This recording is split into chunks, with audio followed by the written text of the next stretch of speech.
Palavra execrável. Capítulo 5 das Crônicas de Nárnia, do volume 1. As crianças ficaram assim entreolhando por cima da coluna. O sino, mesmo sem som, ainda vibrava. De repente ouviram um ruído ligeiro no canto da sala. Ainda intacto, viram-se como dois relâmpagos. Uma das figuras, a mais distante, a mulher que Digoria chamava Bela, estava levantando-se da cadeira de pedra. Quando se pôs em pé, verificaram que era ainda a mais alta. Via-se logo, não apenas por causa da coroa e da roupagem, mas pelo fulgor de seus olhos e pela curva de seus lábios que se tratava de uma grande rainha. Olhou em torno, viu os estragos da sala, viu as crianças. Não era possível ler em seu rosto a menor reação.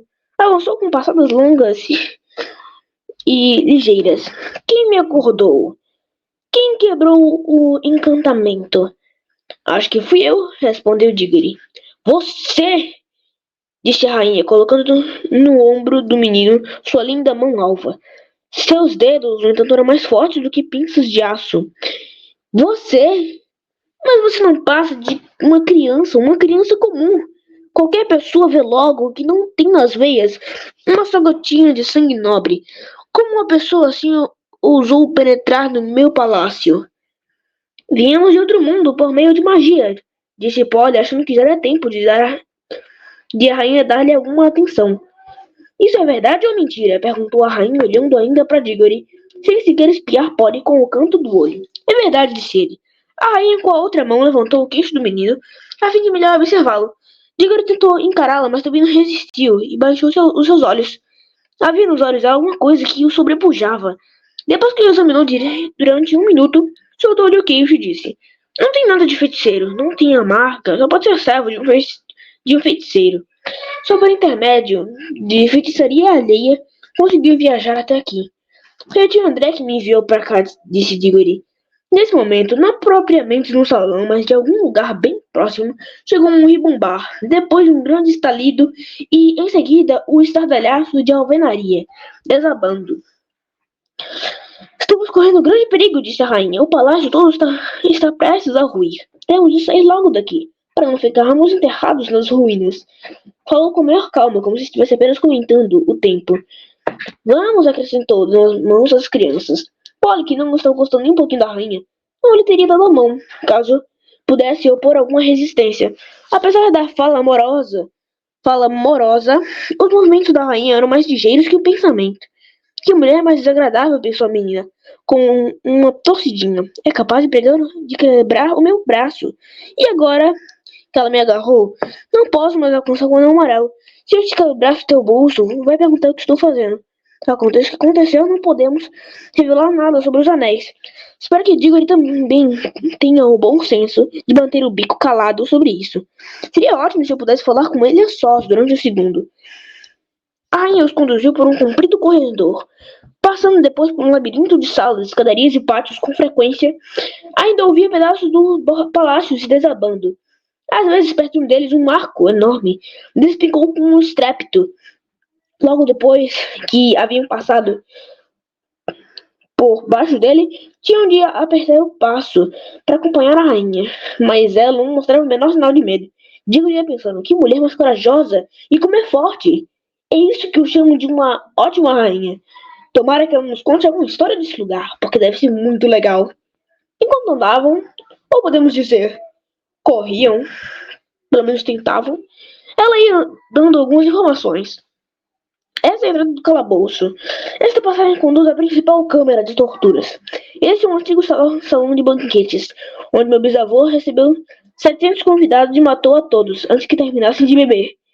Tinham ideias subversivas. Chegaram por fim a um salão mais amplo e mais grandioso do que os demais. Pelas suas dimensões e portas enormes, Diggory achou que finalmente havia atingido a entrada principal, no que estava completamente certo. As portas eram negras de ébano ou de algum metal preto que não existe no nosso mundo. Estavam trancadas com barras enormes, muito altas. E algumas eram tão enormes que não podiam ser alcançadas, e todas pesadas. A rainha soltou a mão do menino e ergueu o braço. As portas altas e pesadíssimas tremeram por um instante, como se fossem de seda, e esboroaram no chão, onde só ficou um monte de pó. Fio, fio, assobiou Diggory. Terá o mestre feiticeiro, seu tio, poder igual ao meu? Perguntou a rainha, segurando outra vez com energia a mão de Diggory. Vou por isso mais tarde, mas não se esqueçam do que viram. É o que acontece às pessoas que balam meu caminho. Uma luz muito intensa para aquele mundo invadiu o pórtico sem porta. Não se sentiram nada surpresos quando foram conduzidos para o ar livre. O vento era frio, mas, ainda assim, tinha algo de rançoso. Encontrava-se em um alto terraço, do qual se avistava uma vasta e extensa paisagem. Lá embaixo, na linha do horizonte, pousava um enorme sol vermelho, muito maior do que o nosso. Diggory percebeu também que era bem mais velho que o nosso. Um sol que podemos dizer no fim da vida. Já cansado de olhar para aquele mundo, à esquerda do sol, mais ao alto vi uma única estrela enorme e reluzente. Eram as duas coisas visíveis no céu escuro e desolado. Na terra, em todas as direções, estendia-se uma grande cidade, onde não se via coisa viva. Os templos todos, as torres, os palácios, as pirâmides, as pontes, projetavam sombras longas e lúgubres, à luz daquele sol murcho. Um grande rio percorrera a cidade, em tempos idos, mas a água desaparecera muito, deixando no leito uma poeira cinzenta. Olhem bem que jamais outros olhos verão este cenário, disse a rainha. Aqui foi Charn, a metrópole, a cidade do rei dos reis, o assombro do mundo. De todos os mundos, talvez. Seu tio governa uma cidade grandiosa como esta, menino? Não, respondeu Diggory. Já ia explicar que seu tio... Não, não, respondeu Diggory. Já ia explicar que seu tio não governava coisa nenhuma. Mas a rainha prosseguiu. Está em silêncio agora. Mas aqui estive quando o ar vibrava com um estrépito de charme. O suar dos pés, o ranger das rodas, o estalido dos chicotes, os gemidos dos escravos, o fragor das carruagens, os tambores, os ritos de sacrifício, ressoando nos templos.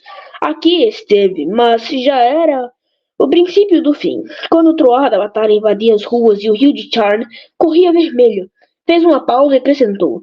No lampejo de um instante, uma mulher fez a cidade desaparecer para sempre. Quem? Perguntou Diggory, com a voz sumida, já imaginando a resposta. Eu, respondeu a rainha. Eu, Jadis, a última rainha.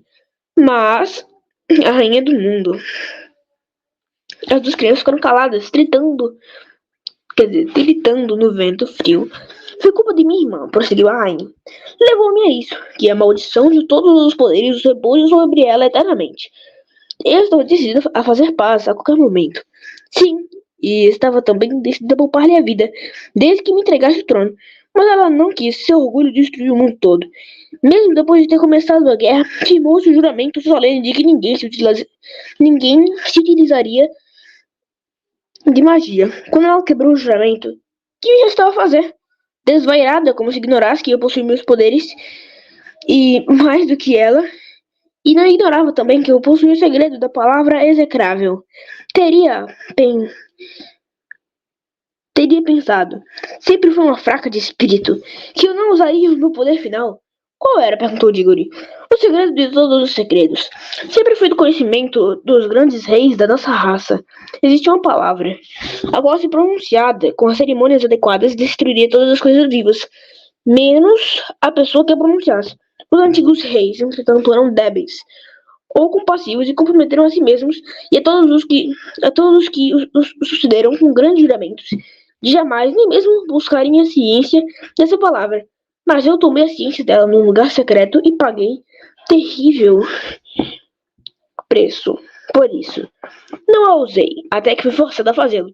Lutei desesperadamente para substituí-la por todos os outros meios. Derramei como água o sangue dos meus exércitos. Monstro. Resmungou Polly baixinho. Agora, se não entenderam, ela disse monstro. A última grande batalha, continuou a rainha, raivou por 3 dias aqui no coração de Charn. Durante 3 dias eu a contemplei deste mesmo local. Só me utilizei Da solução final. Depois que tombaram meus últimos soldados, quando a mulher maldita, minha irmã, a testa dos rebeldes, já subi aquelas imensas escadarias que vão do centro da cidade ao terraço, esperei que estivéssemos bem próximas e pudéssemos distinguir nossas fisionomias. Faiscando seus horríveis olhos perversos em cima de mim, disse-me ela: Vitória! Sim, disse-lhe eu, Vitória, mas não sua. Então pronunciei a palavra execrável. Um momento depois, era eu sob o sol, a única criatura viva. E o povo? Perguntou de Guricinhar. Que povo, garoto? O povo, ora. O povo que anda na rua, que nunca iria fazer animal. E as mulheres, as crianças, os bichos? Você não está entendendo. Você não está entendendo. Escute, eu era rainha. Eles todos eram meus súditos. Logo só viviam para fazer a minha vontade. Coitados, disse Diggory. Por um momento me esqueci de que você não passa de um menino plebeu. Como iria entender as razões desse estado? Precisa aprender uma coisinha, criança. O que talvez seja errado para você, ou para qualquer outra pessoa. Mas para uma rainha, não é errado. A responsabilidade do mundo pesa sobre os nossos ombros. Precisamos estar livres de todas as normas. Nosso destino é grandioso e também solitário. Talvez triste. Diggory então lembrou-se de que tio André pronunciara aquelas mesmas palavras, só que ditas pela rainha Jade soavam muito mais imponentes. Talvez porque seu tio não tivesse 2 metros de altura e nem fosse estonteantemente belo. Que fez a senhora depois? Perguntou. Já vi lançando intensas magias na sala, onde se assentam as imagens de meus antepassados. E a força desse encantamento era que eu deveria dormir entre eles, como uma estátua, sem precisar de alimento ou calor, ainda que passassem 1000 anos até que chegasse alguém, tocasse o sino e me acordasse. Foi a palavra execrável que botou o sol desse jeito? Perguntou Diggory. De que jeito? Tão grande, tão vermelho, tão frio. Sempre foi assim, pelo menos há algumas centenas de milhares de anos. Vocês, acaso, possuem um sol diferente? É, o nosso é menor e mais amarelado e produz muito mais calor. Ah, ah, ha! Oh, oh, oh! Exclamou a rainha. Diggory viu em sua face aquele olhar esfomeado e cobiçoso que reparara em tio André. Ah, quer dizer que seu mundo é mais jovem! Olhou por mais algum tempo para a cidade vazia. Se estava arrependido pelo que fizera, não o demonstrou e disse: Agora vamos partir. Está fazendo frio aqui, no fim de todas as eras. Partir para onde? Perguntaram as duas crianças. Para onde? Respondeu Jades com real surpresa. Para o mundo de vocês, é claro. Polly e Diggory se entreolharam estupefatos. Polly sentira antipatia pela rainha à primeira vista, e o próprio Diggory, que agora sabia de tudo, já estava farto dela. Não era em absoluto o tipo de pessoa que nos dê prazer convidar à nossa casa, e mesmo que o quisessem, não tinham a menor ideia de como fazê-lo. Queriam mesmo era partir daí, mas Polly não podia pegar seu anel, e naturalmente Diggory não iria sem ela. Muito corado, o menino gaguejou. O nosso mundo não sabia que a senhora desejava ir lá. Ora, vocês só podem ter sido despachados para cá a fim de levarem para lá. Sou capaz de ver que a senhora não vai gostar nem um pouco do nosso mundo, replicou Diggory. Não é um lugar para ela. Não acha, Polly? É monótono. Não tem nada a ver. Não tem mesmo. Terá muita coisa para se ver depois que eu assumir o governo, foi o comentário da rainha. Oh, mas não dá, disse Diggory. Também não é assim. Eles não vão deixar a senhora entrar, sabe? A rainha sorriu com um pouco de desprezo. Grandes reis inúmeros pensaram que eu podia enfrentar a casa de Charm. Caíram todos e até seus nomes foram esquecidos. Jovem, não percebe que com a minha beleza e a minha magia terei todo o mundo a meus pés antes de um ano. Prepare-se um encantamento e me leve para lá. Essa é de lascar, disse Diggory a Polly. Talvez esse aí pro seu tio, disse Jades, mas caso lhe preste as honras devidas, poderá conservar a vida e o trono. Não vou destruí-lo, deve ser um grande feiticeiro, já que descobri como enviá-lo até aqui. Ele é rei do mundo todo ou só uma parte? Não é rei de coisa nenhuma, respondeu Diggory. Mentira sua! A magia e o sangue real andam sempre juntos. Alguém já ouviu falar de gente comum que conhecesse feitiçaria? Não adianta mentir para mim, eu posso ver a verdade. Seu tio é o grande rei e o grande mago do seu mundo. Graças à sua arte, viu a sombra de meu rosto ou em algum espelho mágico ou um lago encantado. E por amor à minha beleza, manipulou um feitiço que abalou as bases do mundo e o levou através do abismo entre 2 mundos para que rogasse da minha graça a concessão de ir até ele. Responda, foi ou não assim? Não foi bem assim, respondeu Diggory. Não foi bem assim, gritou Polly. Isso é uma besteira do princípio ao fim. Porcariazinha, gritou por sua vez a rainha, virando furiosa para Polly e agarrando-lhe os cabelos bem no alto da cabeça, onde dói mais. Mas ao fazer isso, soltou as mãos de ambos. Agora, gritou Diggory. Já, gritou Polly. Enfiaram as mãos direitas nos bolsos. Nem precisaram colocar os anéis, foi só tocá-los e o mundo aterrador desapareceu. Deslizaram para cima e uma cálida luz verde foi se tornando mais intensa. Assim terminamos o capítulo 5. Eu acho que provavelmente essa tal de luz cálida deve ser aquele boss que tem 2 mundos, sabe? Do capítulo 3.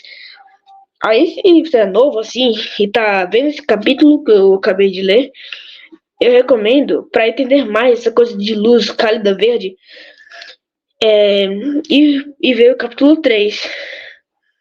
Assim vai dar para entender mais o porquê apareceu essa tal de luz cálida, né? Bom, assim a gente termina, né? Até mais.